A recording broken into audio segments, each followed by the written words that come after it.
Hey, hey, hey. Time for the Out of This World story from rSpace. Sometimes it's just not a Freudian glitch. It's a breadcrumb. Today on rSpace, turns out sometimes the wrong name isn't a mistake. It's a leak. And once you hear it, you can't unhear it. My wife called another man's name in bed, exposing her affair. She loved her job, so I took it away from her. I, 42 male, and Mariah, 40 female, have been married to each other for 13 years. In that time, we've grown very significantly together. We both don't want children, which I think helped us push ourselves to focus entirely on building careers. Before I met her, I had a power washing business. That did really well, so from there, I went into doing general house cleaning, which was a very fun phase of the business. It was during that stage that I married Mariah. When I decided to add an interior decorating service to the business, that was when I decided to hire her. She wasn't working a fantastic job before then, so I let her take over on the interior decor side of things because she loves design. I'm basically her boss, but it doesn't feel that way. We've been working together for ages now, and it has been great. The only problem is that now I'm regretting having ever given her such a good life. It would be fine by me if she were a good wife, but I'm almost 90% sure that she has been cheating on me, and that's why I regret every good thing that I've done for that woman. I wish that I hadn't shown her so much love, because it is very clear that none of it was truly deserved. I've built a life with someone who I can't continue with. Here's the thing. I didn't have definitive evidence that Mariah had cheated on me, but it is the kind of evidence that anyone with a brain will make the exact same conclusion from. We were in the bedroom having sex, and during it, I'm nearly 100% sure that I heard her say, Ray. She called out a name which clearly isn't mine. The reason why I'm not absolute is because my name is Greg. The only Ray we know is a friend of hers who has kind of become a friend of mine as well. He's effeminate, though he says he's straight, but I've never thought of him as a threat because I never thought that he's the kind of guy she'd have a thing for. I immediately stopped what we were doing and I asked her what she said. From her demeanor, I feel like she knew that she effed up, but she tried to play dumb. She asked why I stopped, and I told her that she called a name that clearly wasn't mine. She said my name, affirming that there was never a time that she didn't say my name. The thing was, in that moment, my memory was super fresh, and I knew that wasn't what she said. So I stood my ground. Obviously, the mood was killed entirely. Looking back, I'd expect her to have been more defensive than she was, especially in a case where she was absolutely sure that she had nothing to hide. She can be fiery when she wants. But this time around, she seemed to be playing things cautiously, and she wasn't too aggressive while trying to convince me that she actually said my name. She asked me who I thought she mentioned, and I told her I heard her say Ray. She said there was no way she would have said Ray because they didn't have anything and never had, even before we met. She said I almost definitely just heard her wrong because our names are similar. That was what she said that put a seed of doubt into what I was so sure I had heard, because I feel certain that I didn't get the wrong G sound at the start of my name. It was pretty hard to miss, I'd think. We went back and forth for quite a bit, with her insisting that she had mentioned my name. Eventually, I realized that it was going to remain as her word against mine kind of thing, and the worst part was that my word wasn't even certain because I had started to doubt what I heard. So I let it go, but I was in a horrible mood for the rest of the night. I warmed up to her a little the next morning, but I don't think things will be perfect for a while, at least not until I'm entirely convinced that I heard wrong. But yeah, should I just trust my gut that I heard what I heard? I don't think I can do that, at least not without evidence of some other kind. I will either need to confront her or Ray, go through her phone and her messages, or I'll have to have her trailed to see what I can find. I have a suspicion now based on what happened in bed, and maybe that's good enough. Maybe I have to do the rest of the Sherlock work myself, but I think I'm very certain that I heard what I heard, and I'm going to do my best to prove it or disprove it. Update 1. The suspicion that my wife had been cheating on me with one of her male friends would not leave my head. I tried my best to move on from it because it didn't seem like the most rock-solid way to have a suspicion, especially considering the exact way in which it happened. But quite honest, I refused to believe that I misheard what she said. So I had to just take the situation into my own hands and figure out what was going on. The first thing I did was to go through her phone, which seemed like the most obvious first step. I knew who I suspected that she was cheating on me with, so I went straight to her conversation with Ray. I went through their messages for quite a bit, but they were only talking about very mundane things. I even checked to see when they talked about on other social media platforms. but it was equally mundane. The thing is, I know that not finding anything wasn't proof of nothing that was going on, because it was very possible that she sanitized her conversations. It was very likely, especially since she knew I heard her say Ray when we were in bed. If there was anything there, she certainly would have gotten rid of it. I considered confronting Ray, but I knew that I wasn't going to be guaranteed to get the truth out of him. Plus, he was going to tell her the moment I left, which isn't something I wanted to do. Sure, I knew that it was going to be good enough to get them to completely cease their arrangement, since they would know that I was on to their trail, but I wanted to find out. I didn't want it to happen, and then I didn't find out. I decided that the best option was going to be for me to get a PI.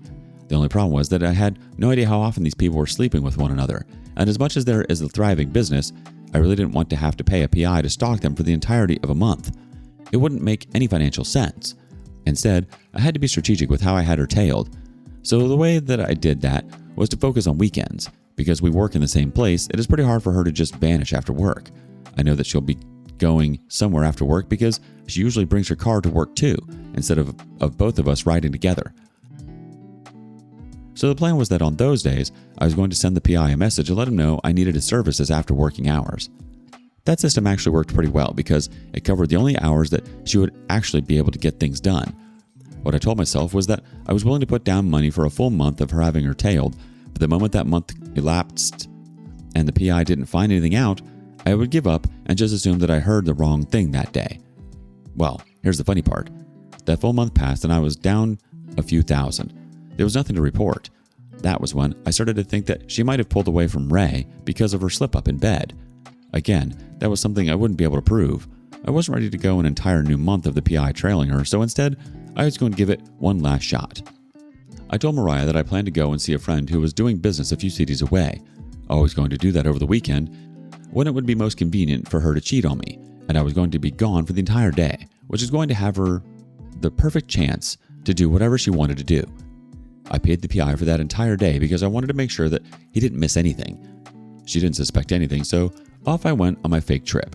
I made the full trip that I told her I would, only because I needed her to let her guard down. I sent her a picture when I landed at the airport, and I even sent a picture from the hotel that I booked into. After that, all that was left for me to wait and let the PI do his job. The thing is, I was so paranoid at that point. I had such serious anxiety that she was cheating on me, but everything I had done hadn't yielded any proof. So, I knew that if the PI said he hadn't found anything, I would have no other option but to believe that she wasn't cheating on me. The problem is, I know that niggling feeling would have still been in my chest, and that's one thing I didn't want to have to deal with. I wanted a completely clean slate for her.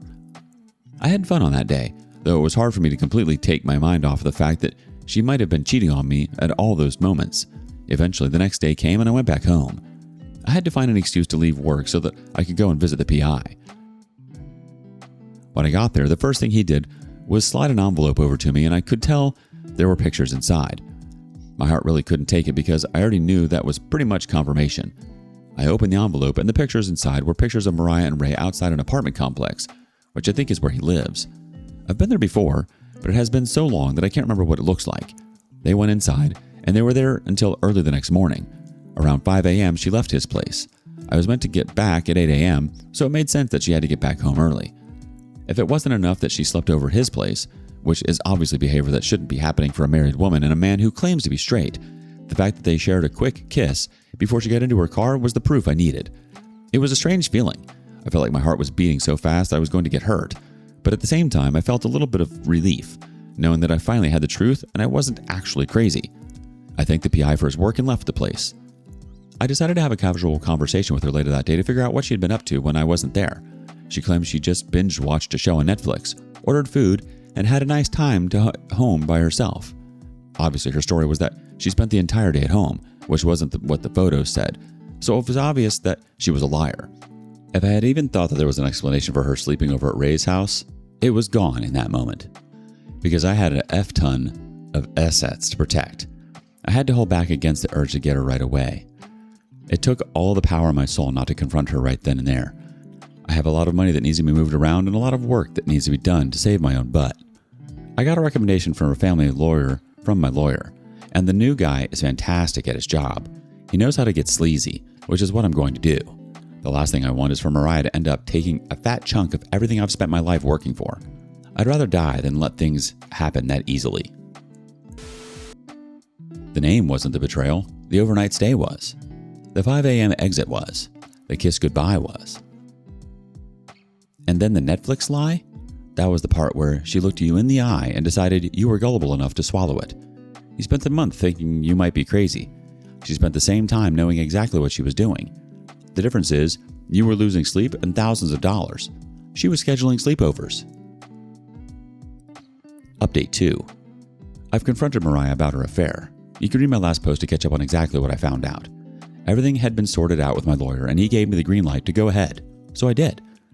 I was very basic with her. I told her straight up that I wanted to revisit the issue of Ray. She looked like that was the very last thing she wanted to talk about, but there wasn't going to be any escaping for her. I told her that I knew for a fact that the two of them were sleeping together, and my first question was to know how long it had been going on for. But she denied that anything is happening between them. I wanted to know if that was her final answer, and she said it was. So I asked her what she actually did the day I traveled. She hesitated and then maintained that she had spent the day lazing around at home. I pulled out the pictures and handed them to her. They were time-stamped, so there was no space for her to deny what was obviously happening in them. She just stared at the photos for a few minutes, and then she handed them back to me. She didn't say anything. She couldn't even make eye contact with me. I asked her if she wanted to say anything, but she still didn't speak. So I jumped straight into the meat of the matter. I told her that I had spoken to a divorce lawyer, and that instantly made her show some life. She looked panicked. I let her know that she was going to get the papers the next day, and it would be the best for her to stay at home. Otherwise, I'd have her served at work, which wasn't going to be a good look for her. Suddenly, she had a lot to say, and unsurprisingly, she went straight into the apologies. She said that she didn't know what had gotten over her. She claimed that it might have been because she turned 40 and hit a bit of a midlife crisis. But she promised that it wasn't a signifier of the love between us. She knew she had cheated, but it had been a stupid decision and a stupid affair. She wanted us to really get the chance to speak about it. She wasn't trying to get me to commiserate with her, but she just wanted some understanding before I made my choice. Sadly for her, nothing was going to fix the situation, and I told her that.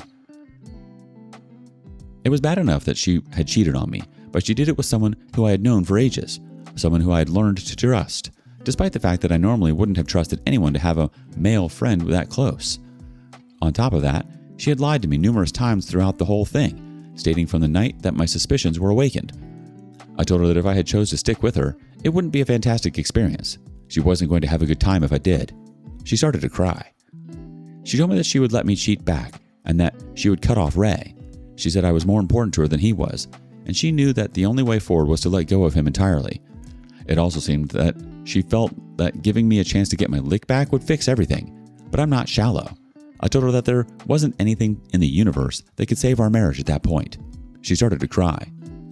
I got up and I told her that she could stay in the house, and the court would decide which of us would get it. Then I went to my room, feeling extremely satisfied.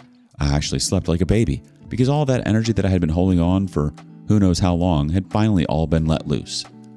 We've started the divorce proceedings. I genuinely wanted to be done with this, so my hope was to give her a big payout that would negate alimony and the house. But I'm not surprised that she didn't take that. Alimony is going to be better for her in the long run, and there are a few ways I'm going to be able to avoid that. It's clear that we are going to be going in front of a judge to sort all of this out. I hate how long it is taking, and to be honest with all of you, but I know it is a mess I'm going to have to fight my way through. Update 3. This is going to be my final update on this matter. It was fun posting all of this, but now that things have finally come to a natural end, I don't think there's any point posting anything after this one. I'm glad to be done with this chapter of my life, painful as it might be, and ending any updates to this story here feels like a good way for me to start to move on. As I mentioned in the last post, we knew things were already going in front of a family court. I have to pay a pretty hefty alimony, which obviously isn't fun for me. I did get to keep the house, which is great. The business was the messy part of things. Even though I started it before we got married, apparently because it saw a pretty big improvement in fortunes during the time we got married, she got a huge payday based on the increased value that was deemed to be a marital contribution. Funny stuff, but my lawyer already let me know that was how it was going to go. A lot of my spare change had been moved around, thankfully, so when it came to splitting the monetary assets, I was able to keep most of my worth. I don't think many people will blame me at this point. This is a woman who took a major chunk out of my business, and a woman I expected to pay alimony for the next several years. I fired her since she was technically still an employee. I don't know whether she thought we were going to be mature and keep things going, but I had no interest in doing that. I know how much she adored the job too. It turned into a dream job for her pretty quickly, but she cheated on me and she doesn't deserve that happiness. When I told her she was gone, she begged. She begged more than she did when I told her we were getting divorced. It was only making me feel better about my choice, since it was clear how much she wanted to keep the job. She cried. A lot. She told me that she was really sorry for cheating on me, but her last request was for all our years of love was for me to let her keep the job. Sadly, I felt pretty cold, and I said no. I'm surprised that I didn't bend with all her pleading, but I think I'm proud that I stood there strong despite her trying to get at me emotionally. She left the office, pretty shamefully too, carrying all her stuff out in the middle of the day. I could have been nice enough to let it happen at the end of the day, after working hours, but she didn't think of me when she decided to cheat with Ray, so I didn't think of her. In fact, I think she got off nicely. There's a massive payday for her and she can use it to start whatever business she wants. That's it for my relationship with her, I'll admit. It is incredibly tough letting go of a marriage this deep into it, but I just have to.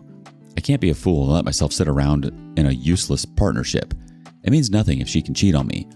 And the moment you spot that, it is time to end it. I just hate myself for not interrogating her more intensely with my initial suspicions. But hey, I got there in the end, didn't I? It sounds like the confrontation went exactly the way these things usually go. Denial until there's proof.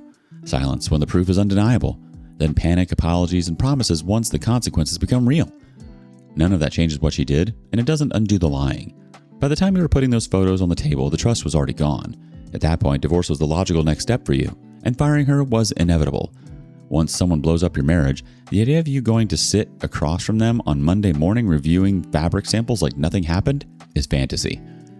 If your partner said the wrong name in an intimate moment, well, would you brush it off, or would that be the moment trust quietly cracked for you? Thank you for joining us today on rSpace. Be sure to like and subscribe and hit that notification bell so you don't miss out on our next video. Until next time.